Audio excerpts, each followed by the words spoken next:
माँ शक्ति हम देवतुल्य भाइयों, आज हमारा स्वाध्याय चिंतन का क्रमांक है 177। ऑलमोस्ट हम लोग 6 महीने होने जा रहे हैं। और आज के जो बोधन करेंगे वो डॉक्टर एस एस भदौरे साहब हैं, जो कमीशन इनकम टैक्स कानपुर में है। उनका जो विषय है वो है राम की शक्ति पूजा, निराला जी की दृष्टि में श्री राम के नवीन मूल्य संदर्भ, भाग 2। इससे पूर्व भी आप एक भाग ले चुके हैं। हम आदरणीय डॉक्टर एस एस भदौरे साहब से निवेदन करते हैं कि वो आज का अपना उद्बोधन रखें। आदरणीय डॉक्टर एस एस भदौरे साहब। सभी आदरणीय बंधुओं को सादर प्रणाम करते हुए गायत्री मंत्र से आरंभ करेंगे। ओम भूर्भुवः स्वः तत्सवितुर्वरेण्यं भर्गो देवस्य धीमहि धियो यो नः प्रचोदयात्। राम की शक्ति पूजा में निराला जी ने श्री राम के व्यक्तित्व को पुरुषोचित संदर्भों में व्यक्त करते हुए अधिक से अधिक रियलिस्टिक प्रदर्शित करते हुए एक व्यक्ति जब विविध जीवन मूल्यों के लिए संघर्षरत होता है तो उसे किन किन मानसिक पीड़ाओं से, व्यथाओं से, समस्याओं से गुजरना होता है, इसका बड़ा ही सूक्ष्म और सुंदर निर्णय किया है। लेकिन श्री राम का व्यक्तित्व इतना उदात्त है कि पुनः पुनः उनके प्रयास, उनके द्वारा जो निरंतर कोशिश हो रही है ताकि असुरों का संहार हो सके, मूल्यों की पुनर्स्थापना हो सके, सीता का उद्धार हो सके। तो महाभारत और रामायण की प्राचीन कथाओं में मौलिक अंतर यही है कि रामायण की कथा वस्तु सीधी सामान्य लगते हुए भी जो विविध जीवन मूल्य हैं वो राम के चरित्र से आम जनता के सम्मुख प्रस्तुत किए गए हैं, जबकि महाभारत की कथा अपने आप में ही संश्लिष्ट है। उसका हर एक चरित्र फिक्स्ड नहीं है, उसमें तरह तरह के चरित्र हैं, एक खास किस्म की संश्लिष्टता है, कॉम्प्लेक्सिटी है। यहाँ पर श्री राम के चरित्र में जो पुरुषोचित जितनी भी समस्याएं हैं उनका वर्णन करते हुए उनकी निराशा, उनका दुख, निरंतर एक ऐसी उन्नत स्थिति की ओर प्रस्थान और उत्तरोत्तर उन्नत होता व्यक्तित्व दिखता है, जिससे व्यक्ति प्रेरित होते हैं, जिससे पाठक उत्प्रेरित हो सकते हैं, उनके अंदर मूल्यों का सृजन हो सकता है, उनके व्यक्तित्व का परिष्कार हो सकता है। लिहाजा पिछले अंक में हम लोगों ने जो डिस्कशन किया उसमें श्री राम की सेनाएं लगातार जो युद्ध हो रहा है उसमें पराजित हो रही हैं। दिन प्रतिदिन वो रावण उन पर भारी पड़ रहा है और ऐसी स्थिति में सायंकाल के समय जब आज चिंतन हो रहा है, राम की सभा के सभी महान योद्धा बैठे हुए हैं, श्री राम आज दुखी हैं, निराश हैं और उनको देख करके महावीर हनुमान उद्विग्न हो जाते हैं।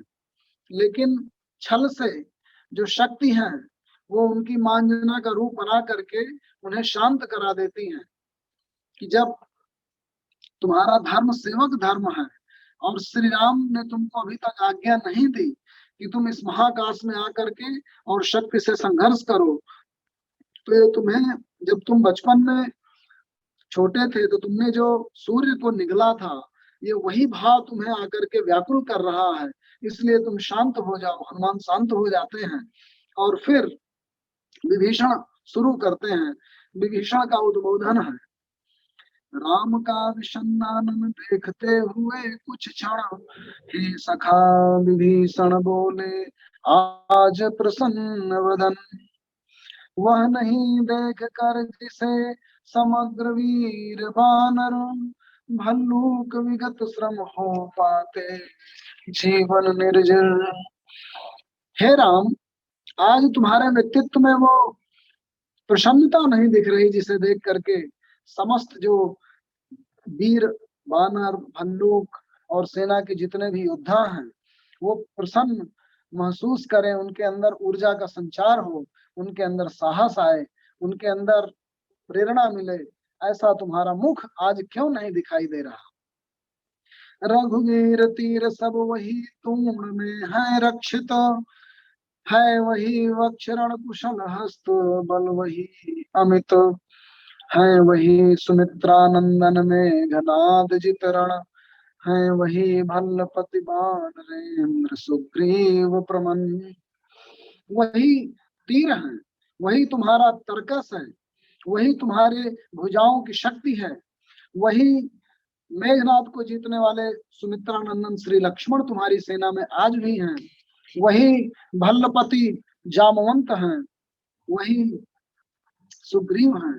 तारा कुमार भी वही महान श्वेत धीर, अप्रतिभट वही एक अर्बुद सम महावीर, है वही दक्ष सेना नायक, है वही समर, फिर कैसे असमय हुआ उदय भाव प्रहर। देखिए यहाँ पे एक साम्यता है। जब गीता में अर्जुन को मोह व्याप्त होता है तो दूसरे अध्याय में भगवान श्री कृष्ण तम तथा कृपया विष्टम अश्रुपूर्ण आकुले क्षणम विषीदंतम इदम वाक्यम उवाच मधुसूदन, कुतः त्वा कस्मलम इदम विस्मय समुपस्थितम अनार्यजुष्टम अस्वर्ग्यम अकीर्तिकरम अर्जुन, क्लैब्यम मा स्म गमः पार्थ न एतत् त्वयि उपपद्यते क्षुद्रम हृदय दौर्बल्यम त्यक्तोत्तिष्ठ परन्तप।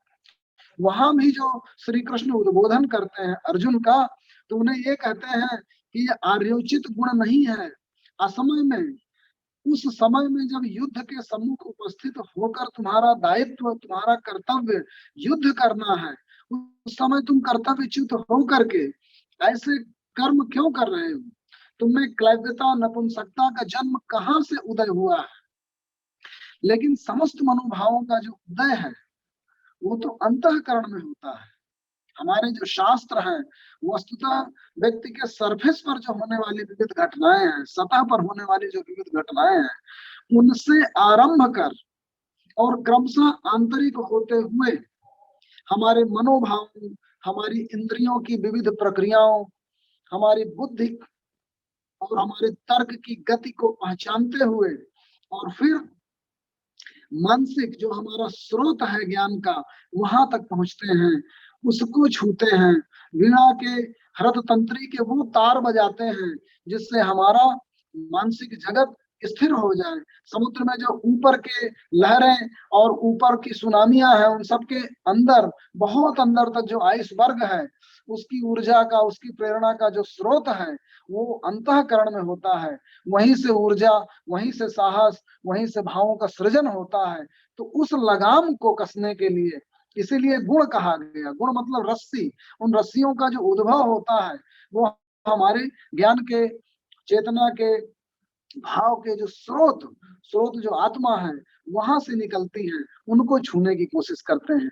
इसीलिए क्रमशः हम लोग अन्नमय कोश से और सूक्ष्म होते हुए, प्राणमय कोश उससे भी सूक्ष्म होते हुए, मनोमय कोश उससे भी सूक्ष्मतर विज्ञानमय कोश और आनंदमय कोश की यात्रा करते हैं। इसी यात्रा को हम यूं देख सकते हैं कि मूलाधार से स्वाधिष्ठान, फिर मणिपुर और अनाहत से विशुद्धक्ष होते हुए आज्ञा चक्र तक जाते हैं। तो वही जो चक्रों का जो आंतरिक और सूक्ष्म जो यात्रा है हमारे अंतःकरण की, वही रामचरितमानस में निराला ने यहाँ पर व्यक्त की है। तो विभीषण कहते हैं, रघुकुल गौरव लघु हुए जा रहे तुम इस क्षण, तुम फेर रहे हो पीठ हो रहा जब जय रण, कितना श्रम हुआ व्यर्थ आया जब मिलन समय, तुम खींच रहे हो हस्त जानकी से निर्दय, रावण रावण लंपट खल कलमस गताचार, जिसने हित कहते किया मुझे पाद प्रहार, बैठा वैभव में देगा दुख सीता को फिर, कहता रण की जय कथा पार्षद दल से घिर। अपने मंत्रियों से, अपने पार्षदों से घिर करके रावण अपने कोर्ट में, अपनी सभा में अपनी वीरता का बखान करेगा, सीता को पुनः दुख देगा।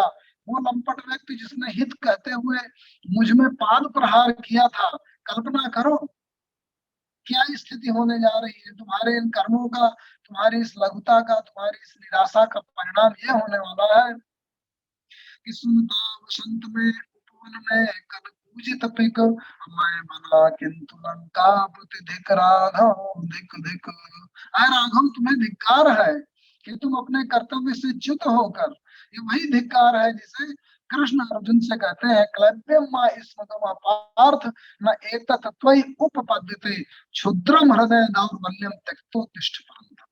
हृदय की क्षुद्र दुर्बलता को त्याग कर तुम उठो, जागृत हो, तिष्ठत जागृत प्राप्त वरान निबोधत। तो विवेकानंद जी ने, निराला जी ने, तुलसीदास जी ने और गीता में वेद व्यास ने उन्हीं मन स्थितियों का वर्णन किया है जो निराशा में गहन गर्त तक ले जाती हैं, जो मनुष्य को कर्तव्य च्युत कर देती हैं, उससे उठाकर निकाल कर व्यक्ति को ऊर्जस्वित स्थिति में, ऐसी मन स्थिति में ले जाना, जैसा कि अभी आरंभ में कहा गया कि हास्य योग के द्वारा या विविध प्रक्रियाओं के द्वारा शरीर के अंदर ऊर्जा का संचार करना, मानस को स्थिर करना, पूरे मनोभावों को, अपनी ऊर्जा को एकत्रित करके, एकाग्र करके ऐसी स्थिति में पहुंचा देना कि व्यक्ति जो है ऊर्जस्वित हो जाए, आनंदित हो जाए, उसके अंदर साहस का, आनंद का, ऊर्जा का संचार हो जाए, जिससे वो अपनी परम सार्थकता को प्राप्त कर सके। ये हमारे शास्त्रों का और हमारी कहानियों का और जितने भी हमारी प्रेरणादायक स्टोरीज हैं उनका मकसद है। तो विभीषण के ऐसे उद्बोधन को सुन करके श्री राम का की जो प्रतिक्रिया है वो ये है, सब सभा रही निस्तब्ध राम के स्तमित नयन, छोड़ते हुए शीतल प्रकाश देखते विमन। उन पे ज्यादा प्रभाव नहीं पड़ रहा। क्यों? जैसे ओजस्वी शब्दों का जो था प्रभाव, उससे न इन्हें कुछ चाव न हो कोई दुराव। उन ऊर्जा उत्पन्न करने वाले शब्दों के प्रति श्री राम को कोई आकर्षण नहीं हो रहा। क्यों? ज्यों हो वे शब्द मात्र मैत्री की समनुरक्ति, पर जहां गहन भाव के ग्रहण की नहीं शक्ति। क्योंकि जो मुद्दा है वो असल में ये है, अन्याय जिधर है उधर शक्ति, कहते छल छल हो गए नयन कुछ बूंद पुनः ढल के द्रग जल। समस्या ये है कि जिधर अन्याय है, जिधर अधर्म है, जिधर अत्याचार है, ये जो महाशक्ति है वो उधर क्यों चली गई है। श्री राम की सबसे बड़ी वेदना यही है और आज के युग की सबसे बड़ी विडंबना यही है कि जो अन्यायी शक्तियां हैं, जो अत्याचारी शक्तियां हैं, जो दुराचार की शक्तियां हैं, वो सब अपनी तरफ महाशक्ति को और प्रकृति की विविध उपादानों की उपासना करके, अर्चना करके, योजना करके और शक्तियों का, धन का संग्रह कर लेते हैं। और जो वास्तव में उसके उत्तराधिकारी हैं, जो धर्म के साथ हैं, जिन्हें जरूरत है, उन्हें शक्ति नहीं मिलती। यही सबसे बड़ी विडंबना है इस युग की और यही सबसे बड़ा प्रश्न है। तो उन शक्तियों का संग्रह कैसे किया जाए जिससे न्याय की, धर्म की, सत्य की स्थापना हो सके, यही सबसे बड़ा प्रश्न है। तो भगवान श्री राम कुछ क्षण तक रह कर मौन सहज निज कोमल स्वर बोले रघुमणि, मित्रवर विजय होगी न समर। अय मित्र विभीषण, इस समर में मेरी विजय नहीं हो सकती। देखिए निराशा की पराकाष्ठा है। एक योद्धा जो इतने बड़े काम के लिए, इतने बड़े कार्य के लिए लगा हुआ था, जिसमें पूरी सेना की योजना हुई, पूरी शक्तियां लगी, इतना लंबा संघर्ष चला, उसके लिए आज उन्होंने हार मान लिया, निराश हो गए। क्यों? यह नहीं रहा नर बानर का राक्षस से रण, उतरी पा महाशक्ति रावण से आमंत्रण। रावण से आमंत्रण पाकर इस प्रकृति में धर्ममयी अधर्ममयी कोई भी व्यक्ति, कैसा भी व्यक्ति प्रकृति के सम्मुख जब उपासना करता है, योजना करता है, प्रयत्न करता है, तो कार्य कारण परंपरा के तहत, श्रृंखला के तहत उसको अपने द्वारा किए गए कार्यों का प्रतिफल मिल जाता है। और जब शक्ति संकेंद्रित हो जाती है, एकत्रित हो जाती है, जैसे कहते हैं ना, power corrupts and absolute power corrupts absolutely. तो जिसके पास पावर आ गई वही रावण बन गया। यही तो इस युग की सबसे बड़ी विडंबना है। और जब एब्सोल्यूट पावर आ गई, हमारे तो बड़े बड़े महान व्यक्ति जिनके पास शक्तियां आ जाती हैं, वो पतित हो जाते हैं, उन शक्तियों का दुरुपयोग करने लगते हैं और अपनी सत्ता को निरंतर बनाए रखने के लिए उन शक्तियों का दुरुपयोग कर धर्ममयी व्यक्तियों को, संतों को, सीधे व्यक्तियों को बार बार परेशान करने लगते हैं, पराजित करने लगते हैं, अत्याचार और अन्याय करने लगते हैं। और ये आज भी आप देख सकते हैं कि सत्ता के शिखर पर पहुंचे हुए व्यक्तियों के द्वारा कैसे सत्ता का दुरुपयोग होता है। ये कोई कहानी सतयुग की नहीं है, ये हर युग की है, हर समय की है, जो आज भी चल रही है। उसे हमें देखना है और जागृत होना है, ताकि उनको काउंटर किया जा सके और लोक में, संसार में, अपने हित में, समाज के हित में, सबके हित में, जनता के हित में हम न्यायमयी धर्ममयी शक्तियों के साथ खड़े हो सके। तो तेरी पा महाशक्ति रावण से आमंत्रण, अन्याय जिधर है उधर शक्ति कहते छल छल, हो गए नयन कुछ बूंद पुनः ढल के द्रग जल। श्री राम खुद ही रो रहे हैं। देखिए विडंबना क्यों, ऐसा क्यों है। रुक गया कंठ, चमका लक्ष्मण तेज प्रचंड, धस गया धरा में कपिगह युग पद मसक दंड। ऐसा इसलिए है कि व्यक्ति अपने जो प्रयत्न करता है, कोशिश करता है, उसे लगता है मैं तो धर्म के पक्ष में खड़ा हूँ, मैं तो सत्य के पक्ष में खड़ा हूँ, मैं तो और किसी चीज के लिए नहीं, मैं तो अपनी पत्नी के लिए युद्ध कर रहा हूँ, ऐसे राक्षस को मारने के लिए कर रहा हूँ जिसने पूरी धरा को, इतने ऋषियों मुनियों और सात्विक व्यक्तियों को, साधुओं को परेशान कर रखा है, पूरे विश्व से धन हड़प कर करके अपनी लंका बना ली है, धन का संयोजन कर लिया है और अन्याय और अत्याचार निरंतर किए जा रहा है, फिर भी इसके साथ शक्ति पहुंच गई है। तो ऐसी स्थिति देख करके धस गया धरा में कपिगह युग पद मशक दंड। उसका प्रभाव क्या होता है, जब राम के आंखों से आंसू बहने लगते हैं तो विभिन्न विभिन्न व्यक्तियों में तरह तरह की प्रतिक्रियाएं होती हैं। विभीषण अलग तरह से प्रतिक्रिया करते हैं, विभीषण पे ज्यादा प्रभाव नहीं पड़ता, वो अभी भी बुद्धिमयी है, निश्चित सा करते हुए विभीषण कार्यक्रम और मौन में रहा यूं स्पंदित वातावरण।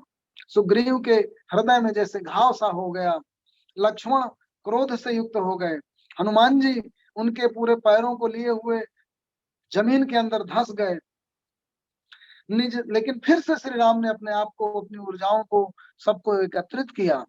और जैसा कि हम लोग पहले देख आए हैं कि जब सभा का आरंभ हुआ था तो आरंभ में बैठे ही बैठे भयंकर पीछे समुद्र की गर्जनाओं के बीच में उनको सीता का ध्यान आ जाता है और उस ध्यान से उनके मुखार बिंदुओं पर एक खास किस्म की मुस्कान छा जाती है और उनका ध्यान चला जाता है आज जो हो रहा युद्ध था, कि मैंने तो पहले जितने भी युद्ध हुए उसमें बड़े बड़े लोगों को पराजित किया है, मैंने तो ताड़का का, सुबाहु का, सिरस्त्रय का, इन सब का खर और दूषण का संहार किया है।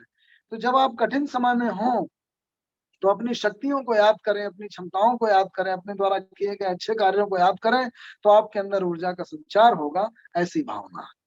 फिर क्या होता है, तो पुनः वो संयत होते हैं, उन्हें फिर से ध्यान आता है कि मैंने बड़े उदात्त कृत्य किए हैं।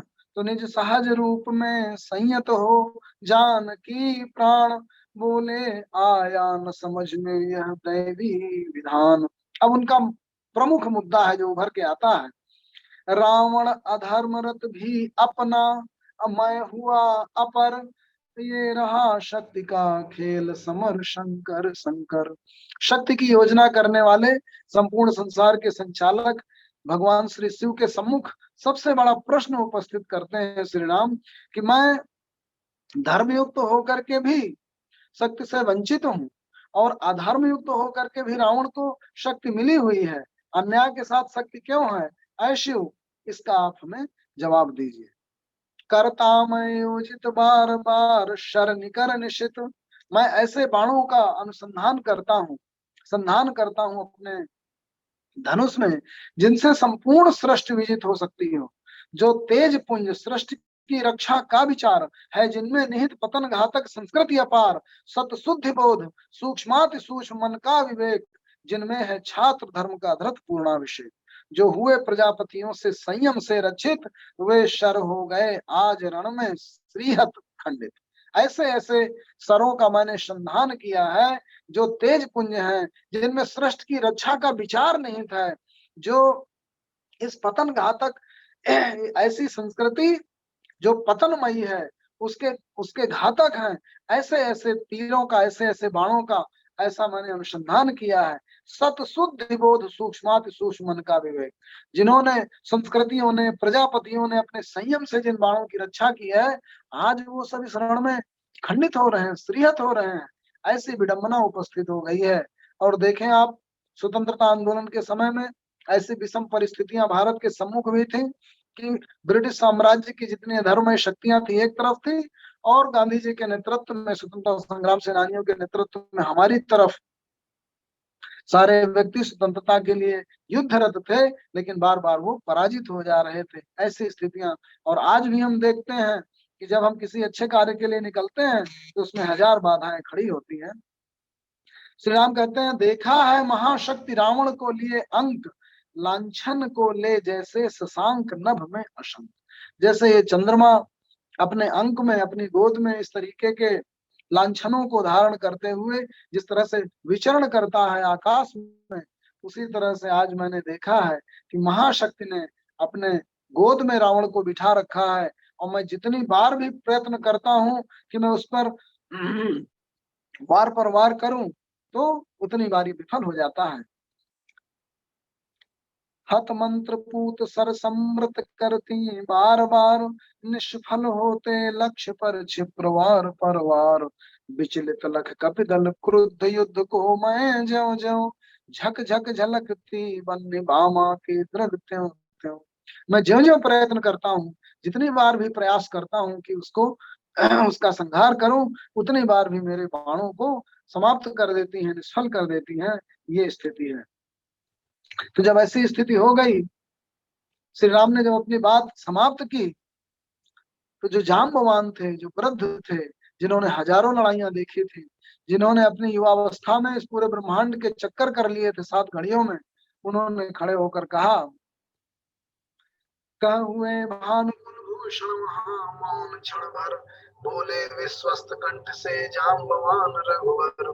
देखिए, बड़ी मौलिक बात कहते हैं, विचलित होने का नहीं देखता मैं कारण, हे पुरुष सिंह तुम भी ये शक्ति करो धारण। ऐसा क्या है, अगर उसने शक्ति को धारण किया है तो तुम भी शक्ति की उपासना करो। आराधन का दृढ़ आराधन से दो उत्तर, तुम भरो विजय संयत प्राणों से प्राणों पर।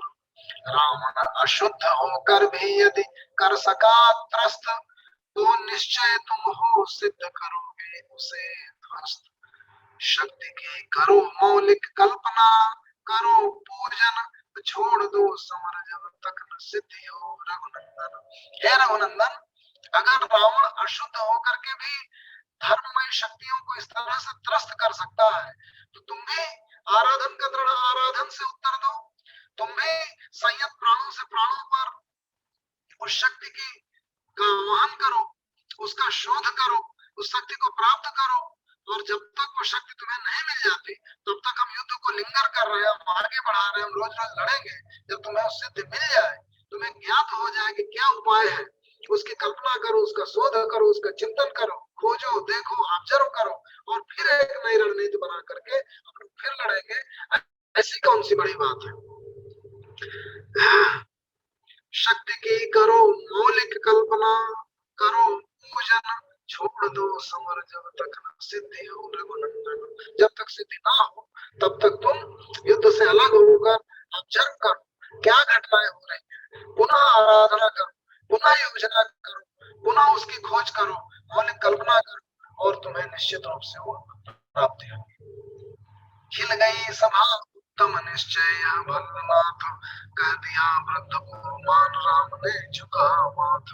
हो गए ध्यान में लीन पुनः करते विचार, देखते सकल तन पुलकित होता बार बार। अब उन्हें जो है श्री राम को एक रास्ता दिख गया। वो रास्ता क्या था, और अधिक आराधना का रास्ता था, और अधिक शोध का रास्ता था, और अधिक प्रयास का रास्ता था, और अधिक ऑब्जर्वेशन का रास्ता था। और देखिए, जब आप अपनी समस्याओं का पुनः पुनः उनसे बाहर निकलने की कोशिश करते हैं, जब आप शोध करते हैं, जब आप प्रयत्न करते हैं, तो ये प्रकृति आपको कहीं ना कहीं से रास्ता दे ही देती है, आपको समाधान मिल ही जाता है। गीता में भी भगवान श्री कृष्ण ने कहा कि आपको जब जो भी प्रश्न उठेंगे वो कहीं ना कहीं से आपको मिल ही जाएंगे। जितने शिष्य को गुरु की तलाश होती है, उतने ही गुरु को भी अपने ज्ञान को बांटने के लिए, सही जगह तक पहुंचाने के लिए गुरु को भी उतनी ही तलाश होती है। तो ये प्रकृति की विविध शक्तियां अपने शोध में लगी हुई है। जितने व्यक्ति को तलाश है कुछ प्राप्त करने की, उतने सिद्धियों की भी तलाश है कि सार्थक रूप से उनका यूज हो। तो इसलिए कहीं ना कहीं दोनों का मिलन हो जाता है। अगर आप इतिहास उठा के देखेंगे तो जितने भी विश्व की बड़ी बड़ी खोजें हुई हैं, उसमें जो शोधक है, जो वैज्ञानिक है, वो अपनी संपूर्ण शक्ति से, अपने संपूर्ण मानसिक लगन से जब लगे हैं तो उनको जरूर सिद्धि हुई है। यही इसका मिलाकर के निष्कर्ष है। खिल गई सभा तम निश्चय, भल्लनाथ कह दिया वृद्ध को मान राम ने झुका। और क्या होता है, भगवान श्री राम को कल्पना होती है। ये कल्पना होती है कि ये जो भारत दुनिया है, ये जो पर्वत है, ये माँ दुर्गा की तरह है। बोले आवेग रहित स्वर से विश्वास स्थित, माता प्रसन्ना विश्व मैं हूँ अवस्थित। हे शक्ति, हे दुर्गा, हे भारत भूमि, तुम माँ दुर्गा की तरीके से हो। मैंने देख लिया कि तुम जिस सिंह पर सवार हो, मैं वही सिंह बनकर उसी के रूप में मेरा प्रतीक है। और जो जनरंजन चरण कमल तल धन्य सिंह सर, जो संसार में लोक कल्याण में लगे हुए व्यक्ति हैं, वो सब इसी सिंह के रूप में है। वो सब शक्ति को धारण करते हैं, शक्ति को अपने ऊपर बैठाते हैं। उसी रूप में तुम्हारी कल्पना करके और मैं युद्धरत होऊंगा। मैं विनम्र भाव से शक्ति का शोध करूंगा, इस युद्ध को और ऑब्जर्व करूंगा, उनकी और रणनीति और स्ट्रेटजी देखूंगा। और इसके बाद जब मुझे एक तरीका मिल जाएगा, एक तकनीक मिल जाएगी, तब मैं फिर युद्ध में आऊंगा। तब तक हम लोग युद्ध को किसी तरह से लिंगर करेंगे। हो विद्य शक्ति से है महिषासुर मर्दित, जनरंजन चरण कमल तल धन्य सिंह गर्जित। यह मेरा प्रतीक माता समझा इंगित, मैं सिंह इसी भाव से करूंगा अभिनंदित। कुछ समय तक स्तब्ध हो रहे राम छवि में निमग्न, फिर खोले पलक कमल जो तिर तल ध्यान लग। तो ये कुल मिलाकर के यहाँ से राम की शक्ति पूजा के जो 50 और पद हैं, उन पदों में वस्तुतः किस तरह से शक्ति की आराधना होती है। जब आप देखेंगे कुंडली जागरण में जो साधक बैठ करके और अपने पूरी मानसिक यात्रा चक्रों की करता है, मूलाधार से स्वाधिष्ठान, स्वाधिष्ठान से मणिपुर, अनाहत, विशुद्धज्ञ और आज्ञा चक्र तक पहुंचता है, फिर सहस्रार तक जो उसका मानसिक जगत पहुंचता है, उसके रूपक के माध्यम से श्री राम की शक्ति पूजा का इसमें वर्णन किया गया। श्री राम कहते हैं, बोले भावस्तु चंद्र मुख निंदित रामचंद्र, प्राणों में पावन कंपन भर स्वर में गमन। श्री राम क्या कहते हैं, जामवंत से, विभीषण से, सबसे कहते हैं, देखो बंधुवर सामने स्थित जो है उधर। तो कोई ऐसी कल्पना नहीं है जो हवा में हो। भगवान श्री राम अपनी मातृभूमि को, अपने भारत भूमि को, भारत माँ को माँ दुर्गा के रूप में देखते हुए कहते हैं, देखो बंधुवर सामने स्थित जो है उधर। ये जो सुंदर पर्वत दिखाई दे रहा है, ये शोभित श्रद्ध हरित गुल्म तृण से श्यामल सुंदर, ये सुंदर घास से श्यामल है। पार्वती कल्पना है इसकी मकरंद बिंदु, और गरजता चरण प्रांत पर सिंह महेश। इस पर्वत के नीचे जो ये गरज रहा है समुद्र, वो समुद्र ही नहीं है बल्कि माँ दुर्गा का वहां के एक सिंह है। 10 दिक् समस्त है हस्त, और देखो ऊपर, जैसे सारे दिशाएं हैं, 10 दिशाएं हैं, वो मानो माँ दुर्गा के 10 हाथ हैं, और उनके ऊपर अंबर में हुए दिगंबर अर्चित शशि शेखर, मानो अपने सर पर चंद्रमा को धारण करने वाले भगवान से दिगंबर होकर के दिशाओं को ही अपना अंबर बना करके उनके शीर्ष पर स्थित है। लख महाभाव मंगल पद तल धस रहा गर्व, मानव के मन का असुर मंद हो रहा गर्व। सबसे बड़ा जो शत्रु है व्यक्ति के अंदर का, उसका अहंकार है, उसका गर्व है, वो ये भाव देख करके अपनी भारत भूमि के प्रति एक भाव जागृत करके श्रद्धामयी भक्तिमयी भाव जागृत करके उस गर्व को दमित कर सकता है और उस पे विजय प्राप्त कर सकता है। तो भक्ति भाव वस्तुतः गर्व को, अहंकार को और दम्भ को काटने का सबसे बड़ा अस्त्र है। भक्ति के आते ही ये सब समाप्त हो जाते हैं, ऐसा भाव है। फिर मधुर दृष्टि से प्रिय कपि को हनुमान जी को खींचते हुए बोले, प्रियतर स्वर से अंतर सींचते हुए श्री राम कहते हैं, चाहिए हमें 108 कप इंदिवर, कम से कम अधिक और सुंदर। ऐ प्रिय हनुमान, देवी दह जाकर के सुबह सकाल होते ही और जाओ और 108 नीलकमल लेकर के आओ, जिससे हम माँ दुर्गा की उपासना इसी भाव से कर सके। निसी हुई विगत नभ के ललाट पर प्रथम किरण, फूटी रघुनंदन के दृग महिमा ज्योति हिरण। क्या होता है, अभी तक तो पूरी अंधकार की रात थी, जब पीछे समुद्र गरज रहा था, मन के अंदर संशय था, राम का जो मुख था वो विषन्नानन बना हुआ था। ऐसा लग रहा था जैसे संपूर्ण आसमान गहन अंधकार उगल रहा हो, चारों तरफ अंधकार की व्याप्ति हो रही थी। लेकिन अब निराशा का अंधेरा छटा है, सूर्य की पहली किरण दिख रही है। श्री राम के अंदर जो शक्ति की कल्पना के उपरांत लगातार जो प्रयास उनके द्वारा आरंभ हुए हैं, तो ऐसा लगता है जैसे उनकी दृष्टि से पहली बार आशा की किरण फूट पड़ी है। निसी हुई विगत नभ के ललाट पर प्रथम किरण, फूटी रघुनंदन के दृग महिमा ज्योति हिरण। और आज क्या है नहीं सरासन आज हस्त तुड़ी रे सकंद। आज हाथों में धनुष नहीं है, आज उनके कंधे पर तरकस नहीं है, आज निवड़ जटाधर मुकुट बंद, आज उनकी जटाओं का बंधा हुआ मुकुट नहीं है। असुन पड़ता सिंहनाद अपार, उमड़ता नहीं मन स्तब्ध सुधी है ध्यान धार। युद्ध के बीच में उन्हें आराधना करनी पड़ रही है, उन्हें अन्वेषण करना पड़ रहा है, उन्हें खोज करनी पड़ रही है, अध्ययन करना पड़ रहा है।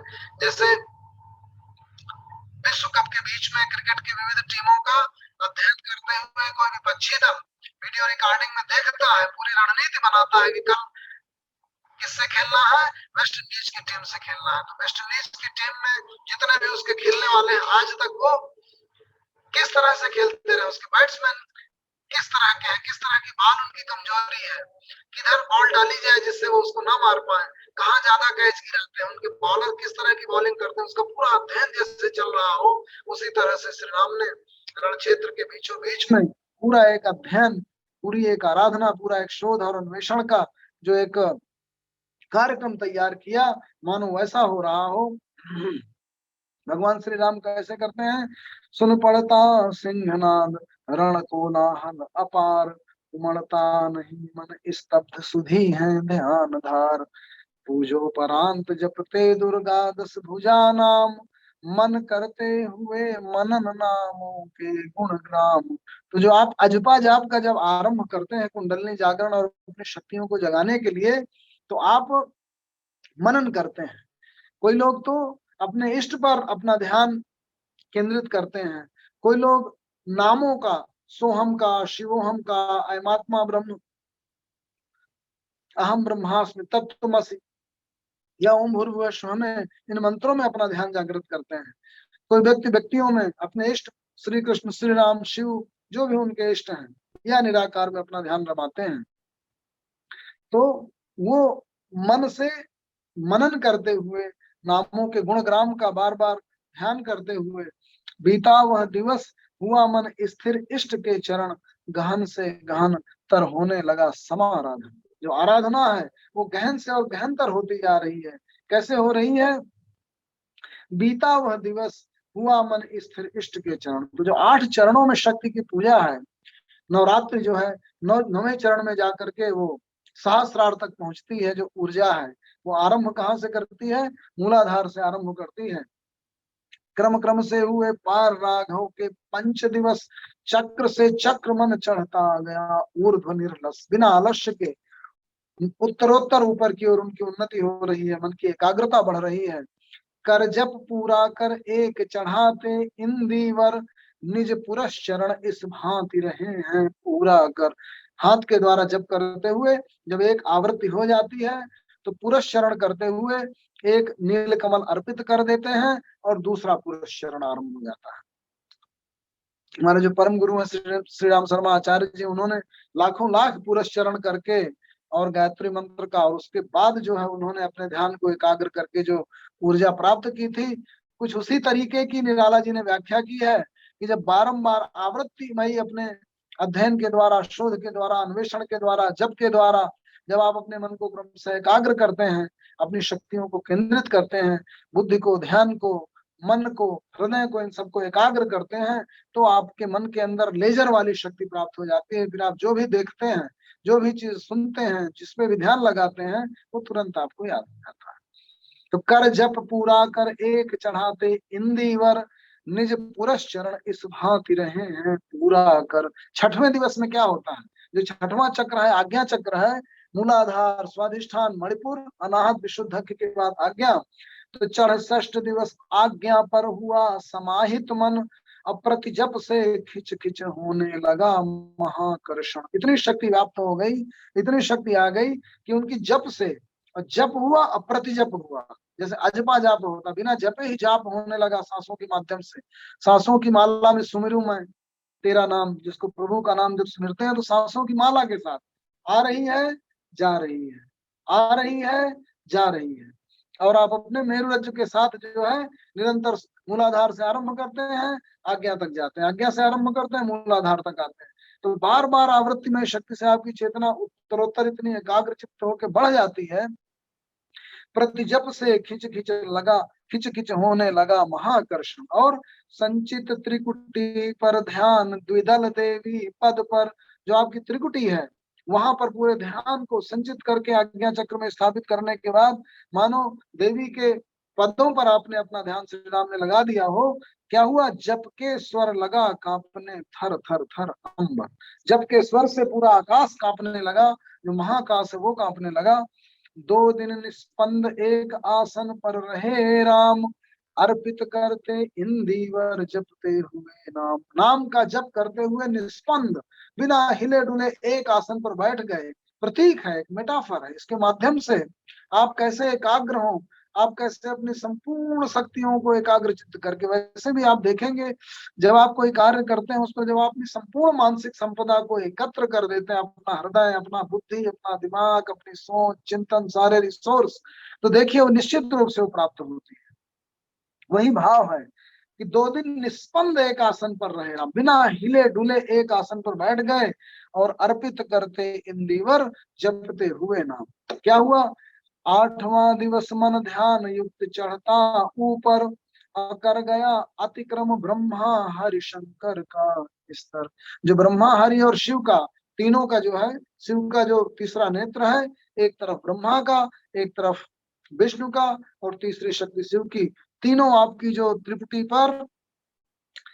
पर जो तीनों का मिलन है, जहाँ पे सहस्रार की प्राप्ति होती है, वहां तक भगवान श्री राम ने जब अपना ध्यान अपना चढ़ाया तो उसके ऊपर मन पार कर गया, उनके भी स्तर को अतिक्रम कर गया। तो हो गया विचित्र ब्रह्मांड पूर्ण देवता स्तब्ध, हो गए दग्ध जीवन के तप के समारब्ध। आपके जीवन के जितने भी पाप हैं वो समाप्त हो जाते हैं। एक तरीके का रूपक है, एक तरीके का मेटाफर है कि मन के अंदर भी, मानसिक जगत में भी जो विविध आपके अंदर गिल्ट फीलिंग्स हैं, जो आपने अब तक ऐसे काम भी किए होंगे जो गलत हो गए होंगे, तो आपके अंदर तरह तरह की पाप भावनाएं, आपके अंदर जो विचलन, व्यभिचार, जो भी नकारात्मक शक्तियों के प्रभाव हैं, जब आप घबराते हैं, आपके अंदर फियर है, काम है, क्रोध है, मोह है, वो सारा कुछ जो नकारात्मक शक्तियां हैं, उन सब पर अगर आप वर्क करते हैं, एक एक पर ध्यान देते हैं कि ये क्यों हुआ, इसका उद्भव कहाँ से हुआ, उस रिग्रेशन शैली में, जो रिग्रेशन शैली है कि उसका ओरिजिन कहाँ से हुआ होगा, ये मनोवृत्ति कैसे उगी थी, कैसे आई आपके मानस पटल पर, क्यों आप बार बार गिल्ट फील कर रहे हैं, उसको कैसे ओवरकम किया जाए। तो जब आप उस पर वर्क करते हैं कि आपके अंदर निराशा कहाँ से आई, आपके अंदर क्रोध क्यों आ रहा है, उस पर बार बार जब आप फोकस करते हैं, देखते हैं उसके उसके स्रोत को, उसके उपज को, उसके कारण को, तो वर्क करते करते आप उसको ओवरकम कर लेते हैं, उसको जीत लेते हैं। उसके उद्भव को जब आप जान लेते हैं तो आप ज्ञान से उसको अतिक्रम कर जाते हैं। तो आप बार बार अगर अपनी चीजों को देखें, उन पर वर्क करें और सोचें कि भाई मैं क्यों बार बार अपनी पत्नी के ऊपर झल्ला उठता हूँ, कि मैं क्यों बार बार जो है व्यभिचार वाले भाव मेरे अंदर नकारात्मक, कहीं ना कहीं असंतुष्टि है, क्या कारण है, काम वासना क्यों बार बार जग रही है, क्यों लोभ क्यों मुझे उत्पन्न हो रहा है, आखिर मुझे क्यों चाहिए, इतना क्यों चाहिए, जितने इतने से क्यों नहीं काम चल रहा। तो जब आप वर्क करते हैं अपनी एक एक नकारात्मकता पे, अपनी कमजोरियों पे, अपने मानसिक विकृतियों पे, तो फिर उन पे आप उनको ओवरकम कर लेते हैं। और यही जो तमाम दैवी शक्तियां वो चाहती हैं, श्रद्धामयी भक्तिमय शक्ति चाहती है कि आपके अंदर का अहंकार समाप्त हो, आपके अंदर ईर्ष्या समाप्त हो, आपके अंदर का दंभ खत्म हो, आपके अंदर का क्रोध मोह और अहम खत्म हो। तो ये जो दैवी शक्तियां हैं उन सबको, वो मानसिक शक्तियां हैं, मन की विविध पॉजिटिव शक्तियां हैं, और जो आसुरी शक्तियां आपके मन के अंदर की नकारात्मक शक्तियां, दोनों का जो ये दैवासुर संग्राम है वो आपके मन के अंदर चलता रहता है। तो उसको आप ओवरकम, उसको कब जीत पाएंगे, जब उनके स्तर से एक हेलीकॉप्टर व्यू आप उसको सब देखते हुए उसके ऊपर चढ़ जाएंगे, जैसे समुद्र मंथन किया गया मनोजगत का, इसीलिए इसको मानस कहा गया। जो मानस है, मानसरोवर है, जो एक क्षीर सागर है, उसका मंथन होता है, फिर उसके अंदर से मणियां निकलती हैं, तो वो समाधान होते हैं, जो 14 रत्न निकलते हैं। तो इस तरह से जो विविध रूपक है उनके माध्यमों से हमारी जो कहानियां हैं उनका उद्भव होता है।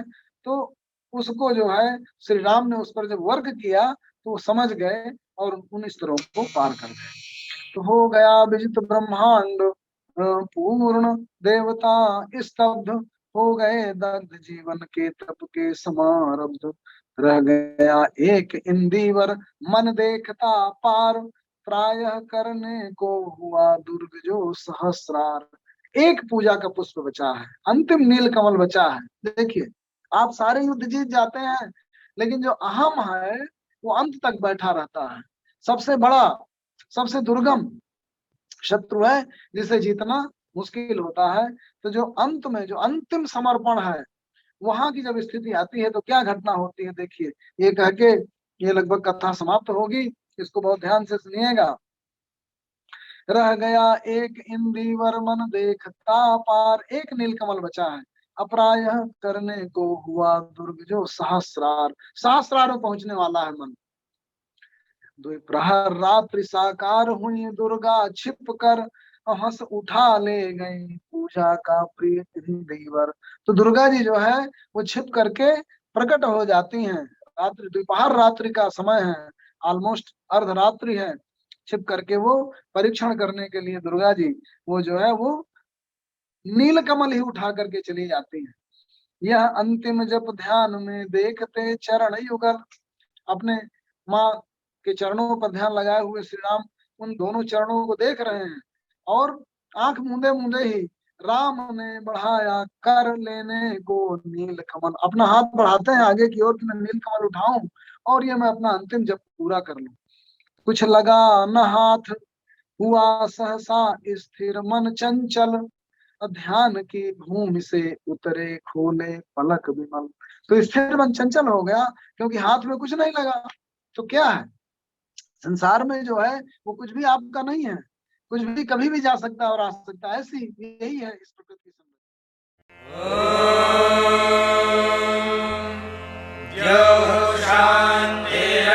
शांतिरंतरिक्षं शांति, पृथिवी शांतिरापः शांतिरोषधयः शान्तिः, वनस्पतयः शान्तिर्विश्वे देवाः शान्तिर्ब्रह्म शान्तिः, सर्वं शान्तिः शान्तिरेव शान्तिः, सा मा शान्तिः।